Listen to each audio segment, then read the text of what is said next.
Welcome to the My Child Will Thrive podcast, where we talk about the latest science-backed research, gain insights from leading experts, parent perspectives, resources, and tools to help you on your path to optimizing health and development for your child with ADHD, autism, sensory processing disorder, learning disabilities, or other neurodevelopmental disorders.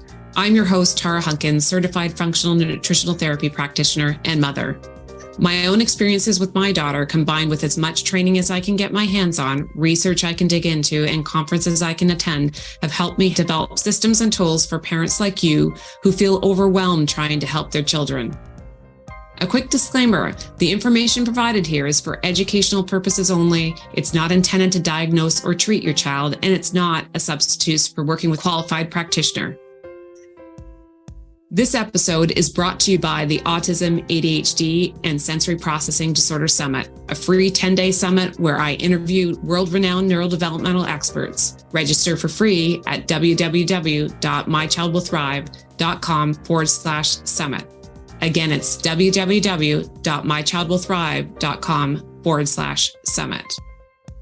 Today's podcast episode is quite special. I'm sharing with you 5 different snippets from the summit where I interviewed world-renowned and respected neurodevelopmental, nutrition, and naturopathic experts.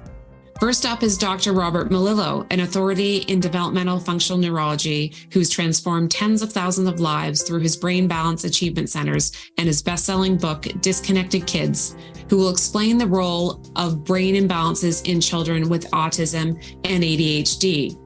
Next, we have Julie Matthews. Recognized by the National Association of Nutritional Professionals, she sits on 2 scientific advisory boards, including the Autism Research Center, who will talk about how foods impact your child's behavior and how to fix the root cause. Following Dr. Matthews is Dr. Darren Ingalls. He is a licensed naturopathic doctor with more than 30 years experience in the healthcare field, author of the Lyme Solution, a 5-part plan to fight the inflammatory autoimmune response, and discuss about allergies and brain inflammation, what you need to know. Trudy Scott, our next guest, is an acclaimed food mood expert and author of the Anti-Anxiety Food Solution, how the foods you eat can help calm your anxious mind, and she's also the host of the Anxiety Summit. She'll shed light on anxiety's role in autism, ADHD, and sensory processing disorder, and how nutrient therapy can help. And last but not least, Dr. Krista Burns, the founder of the American Posture Institute, author of the textbook, The Posture Principles, and TEDx speaker, will talk about the posture-brain axis. Now, on with the show. Let's start with Dr. Robert Melillo talking about brain imbalances in children with autism, ADHD, sensory processing disorder, dyslexia, learning disabilities, and more. You have a child that has autism, whatever the diagnosis is, why is understanding the balance between the hemispheres of the brain so important? Because if you don't know that most basic question, then you don't know, you can't really answer a lot of things. You can't answer what causes it. You can't answer, what may help it, or if something is working better than another. You can't talk about really almost anything unless you understand what the problem actually is. And as a clinician, and as a parent, to try to help my own child and other kids, I needed to know, well, what am I trying to do? What is the actual issue that I'm trying to correct? And is it something that I can even correct, right? And so to me, it's the most primary question. And that is what I've devoted, almost the last 30 years of my life to really understanding. And I think that, with the research that I've published and with my lab and some of the independent research on my work that's gone on, it's proven that we really understand what's happening in the brain better than really anybody else at this point. And the understanding that there's something called a functional disconnection, and that primarily that is between the 2 hemispheres. And that is the primary issue that causes the symptoms. And it's also the thing that we need to address if we want to help these individuals. What does a functional disconnection look like from a symptom perspective, from a parent's perspective? The classic thing you're going to see is what's called an unevenness of skills, in where there's this obvious imbalance in the child. And what we see is that many of these kids are exceptional. And in fact, when we look at the genetics, and this is one of the big misconceptions out there, that, these problems are due to genetic mutations or damage or injury to genes or, polymorphisms. And that's really not true. What happens is that certain genes might be turned off during development, which is really called epigenetics. And they're inhibited, so they're not damaged or broken in any way. But mainly when we look at the genetics of these kids, from an evolutionary perspective, what we see is that really they have an excessive version of a trait that actually makes them very talented or gifted. But what happens is that if you take a trait and if it's too strong, at the same time you have other traits that are going to be weaker. And most people, as they have talent or intellect and as they have, abilities, that they can overcome their weaknesses with their strengths. But if they become too far apart, the weakness actually overtakes the strength, and that becomes more of a disability. For example, the one that I think is the biggest one that people talk about, actually, it's skipping a milestone, like creeping and crawling. So can you explain to people what the difference is between creeping and crawling, and why skipping any milestone, but let's say that one in particular, is going to impact their development? So imagine it's like saying, well, we're building a house, but we want to just, if the second floor isn't completely finished, if it's not, fortified, or if it's lopsided, it doesn't matter. We can just go to the next floor, right? So the idea that we can just go and skip over something and then go to the next thing and it doesn't have an impact is ridiculous when you think of the brain as being built from the bottom up, right? Like layers of a cake. Imagine if one layer is not fully baked, or if it's a little, flat on one side and it's tipped. Is that going to have an impact on the rest of the cake on top? Of course it is, right? So when you understand that these developmental stages allow the movements that we do, the feedback that we have at that stage, specifically develops and grows that area of the brain. And then that area of the brain is foundational for the next area and the next level of movement. And so if we don't go through those stages, then we haven't really built a stable foundation for the brain to develop on. And if we don't do that, then it may never really come down like it's supposed to and regulate everything, like the gut, like the immune system, like the autonomic system, like the way we move and our processing of sensory information. Everything is regulated. Like we talk about sensory integration issues, what's happening, we're not filtering that from the brain down, but that's because it hasn't completed its bottom-up development. And so this is really so important to understand. And the concept along with that has really become so important to me. Next, we have Julie Matthews. Listen as she expands further on how foods impact your child's behavior and how to fix the root cause. Why are those particular types of compounds that are in some foods, as well as in chemicals that are in foods that we eat and get exposed to, why are they so troublesome for these kids? That's a really great question. Actually, this was really first discovered, I would say, in the 70s by Dr. Ben Feingold, where I am here in San Francisco. And he discovered that these phenolic compounds can create hyperactivity among a whole host of other problems like irritability, aggression, sleeping problems, all sorts of things. When someone isn't able to biochemically process these substances. And what some of the work of Rosemary Waring and others found was that children with autism have a deficiency in a biochemical pathway called sulfation.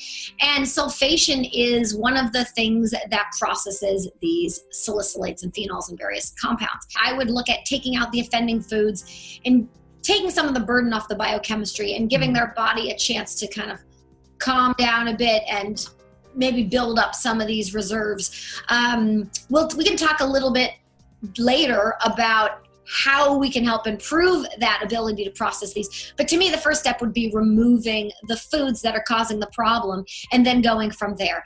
Now, that's a simple thing and not such a simple thing, depending on to the extent for which you want to remove these. So that sort of leads us into the question of how do we fix our children's ability to process these foods appropriately so they can add them back in? I think that that's a really key point, because I find that with a lot of diets, I'm not picking on any one per se, I think just generally, if we have a diet and has these subscribed rules, then we do these rules and people get better. And we think, great, this is their diet, this is the diet that they need. But we never kind of think about, well, why aren't they tolerating these foods? Is there something about the gut? Is there a pathogen that is depleting the nutrients in that pathway, which is what can happen with phenols? Is there some deficiency upstream somewhere in the pathways? What is going on and how can we adjust it? And so for me, it's looking at how can I improve these pathways? How can I provide nutrients to build up those pathways and the pools of nutrients available? And how can I get rid of anything that is going to be depleting those the nutrients in those pathways?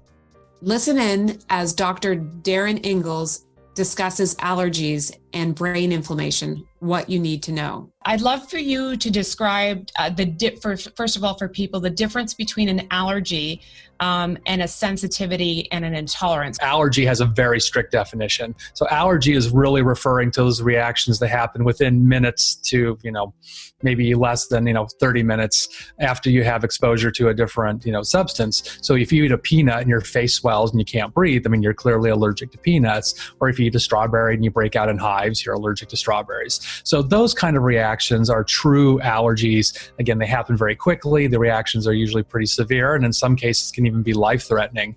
And so, that is not what we're typically referring to, fortunately, with most of the kids that, we're dealing with.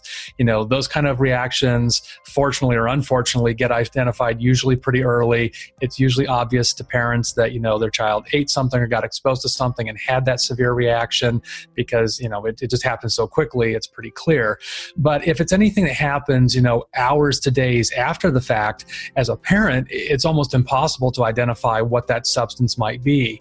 So when we look at other types of immune reactions, there's what are called immune intolerances. So immune intolerances really are enzyme problems. So if you're lactose intolerant, you don't have the right enzyme to break down the sugar in milk, or if you're gluten intolerant, you don't have the right enzymes to break down the protein in wheat.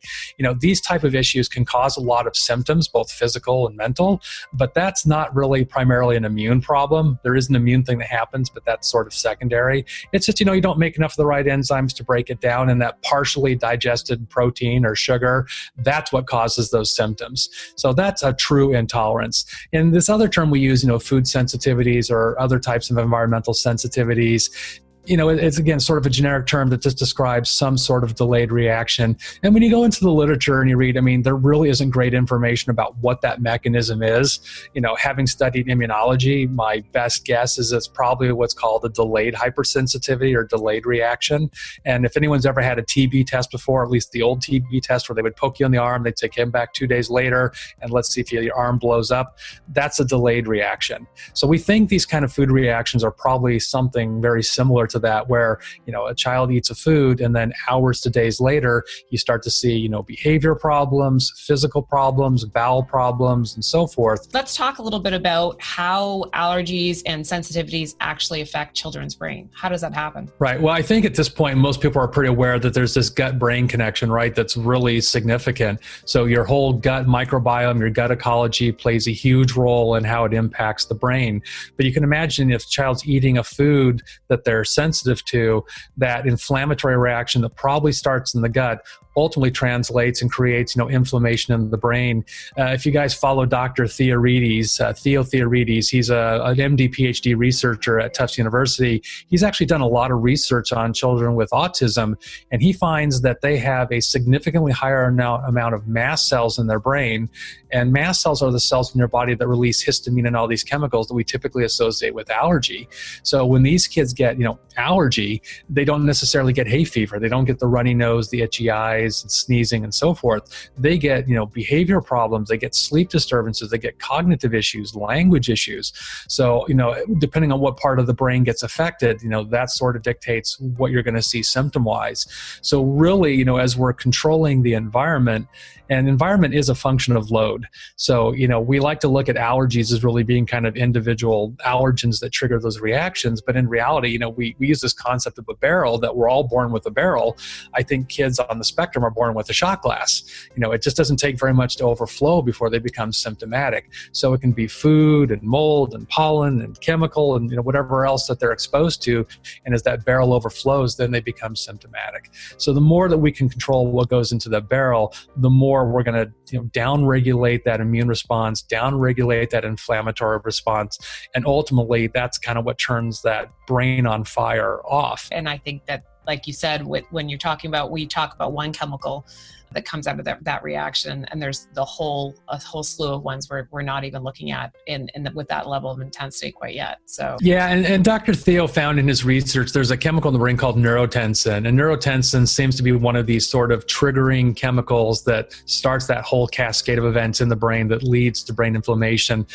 Trudy Scott, our next guest, will shed light on anxiety's role in autism, ADHD, and sensory processing disorder, and how nutrient therapy can help. I wanted to just share this one paper that was published in the American Journal of Occupational Therapy. The title is Sensory Overresponsivity and Anxiety in Children with ADHD. And what they said is that 25% of kids with ADHD have comorbid anxiety disorder. And they wanted to see whether this sensory processing disorder was related to elevated levels of anxiety in children with ADHD.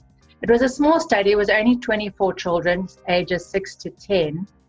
And what they did find that there was this correlation. So there is this science backing up this correlation between ADHD, sensory processing disorder, and anxiety. And they just, this was an occupational therapy journal, and they said, this is something that occupational therapists need to be aware of. Is it the anxiety that is caused by or a symptom of the sensory processing? Is it the sensory processing that is caused by the anxiety, or is it the presence of both the anxiety and the sensory processing disorder, and it's linked by some other factor? And I think it's all of the above. We've got the stress of the overwhelm, we've got the underlying similarities, low GABA, gluten sensitivity. So there definitely is this overlap. And the important thing I think that I just wanted to mention here is what I have seen, and the feedback that I've had from my community is a lot of kids will not resonate with the term anxiety. They don't have that in their vocabulary. So kids acting out, kids feeling, looking irritable, having temper tantrums,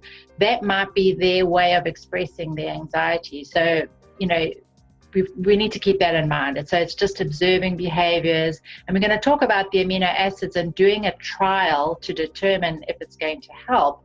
And then seeing how they respond is often the easiest way to determine, is it actually going to benefit the symptom. When we dive into the low serotonin anxiety and what this may look like. So with low serotonin anxiety, it's the anxiety in the head. So it's the worry, the ruminating thoughts, this I can't switch this off. I had this discussion with my daughter, and she's got kids with autism, and I'm worried about the fact that she's not looking after herself, and I can't switch this off. Whatever it is, it might be a work situation, but you've got this constant worry, this ruminating thoughts. You lie in bed at night and you can't switch the mind off. A lot of people call it monkey mind. They just, they can't switch the mind off. We often associate low serotonin with depression. So of course we will have that depression. We may have increased winter blues. Afternoon and evening cravings are a sign of low serotonin. PMS, any kind of pain symptom, fibromyalgia, joint pain, TMJ, Anger issues, aversion to heat, these are all signs of low serotonin. What about the situations where there's low GABA type of anxiety? How do you go about addressing that? So with low GABA anxiety versus the low serotonin anxiety, it's the physical tension. So you'll feel it in your shoulders, you may feel it in your gut, you may stress eat. You'll often hear people say GABA doesn't work, it doesn't cross the blood-brain barrier, it can't possibly have an effect. But we do know now that there is some research saying maybe it does. We know that there's this vagus nerve connection, and maybe it's talking to the brain via the gut, the two-way communication that we have between the brain and the gut. We know we've got receptors in different parts of the body. We've got GABA receptors in the muscles, we've got GABA receptors in the endocrine tissue, we've got GABA receptors in the pancreas. We've now got research showing that GABA is beneficial for insulin resistance and diabetes. And last but not least, Dr. Krista Burns on amazing insights in the posture-brain axis. Why don't you just start by telling people why posture is so important to you? So why posture? I mean, you have so many things to think about. Why is posture important as well? Well, we've all been told to sit up straight our entire lives, haven't we? You know, our moms told us to sit up straight. Our teachers told us to sit up straight. Our grandmas told us to sit up straight. And yet, everywhere we look, we see that children are having more and more of a C-shaped spinal curvature. We're looking down, very much so more now in the digital age than in previous generations. So why is posture important? Posture is the structural framework of your body. It's how we resist gravity. What makes human beings different than animals in the animal kingdom is that instead of being in a quadruped position, we have this incredibly natural humanistic ability of balancing our entire massive bodies over a small base of support, which is our 2 feet. Now, every time that we stand up tall and stand upright, we are engaging our brain in a humanistic way. Whereas every time that we're slumped forward into a more primitive posture, back more towards quadruped, then we're actually utilizing our brain in a different way than we are when we're standing upright. So posture is declining at the speed of technology. If you guys think about those images maybe that you've seen of evolution, where you go from an ape into a standing upright, and then now by looking down and being seated in our, in chairs, staring at a device. So every time that we lean forward and grab our smartphone and we look down in this position at varying angles, we're not only adding more stress to the cervical spine. So if I move my neck forward about 60 degrees, then that's actually creating up to 60 pounds of additional pressure on the cervical spine. 60 pounds. So from a technic perspective, we're having more and more children who are presenting with migraines, with headaches, with neck pain, with tightness in their shoulders. And because of the proximity of our devices to our visual system, now it's actually overstimulating the amount of incoming visual stimuli coming from those devices. What's alarming about this from a mental processing perspective is that the overstimulation from devices is stimulating the back part of our brain, our occipital lobe, whereas the front part of our brain for upright stability, for thought processes, for cognition, is being understimulated. And so we're in a compromised primitive position of our body, and now we're outsourcing our brain to our device, and we're overstimulating the visual system and having less stimulation here from our frontal lobe. Yeah, I think that's one of the biggest struggles right now, because both parents are using technology for good, but there is this overuse of it. So it is finding that balance somewhere along the line. Why do you think that, or what do you know, because it's not that you think, but what is grounded in the science that posture actually then contributes to things like symptoms of autism, or ADHD, or even sensory processing challenges? And we're showing that children with ADHD, children with autism spectrum, have different postural patterns. There was a research today, I believe it is directly from 2020, and it's showing the postural trajectories of children with autism spectrum.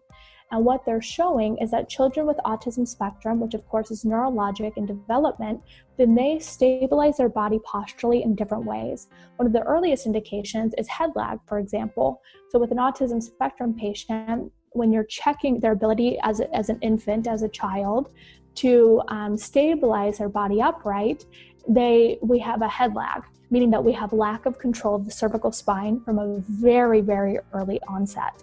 This continues to create postural distortion patterns that we then see with lack of core stabilization, with lack of development of the cervical curve or the lumbar curve.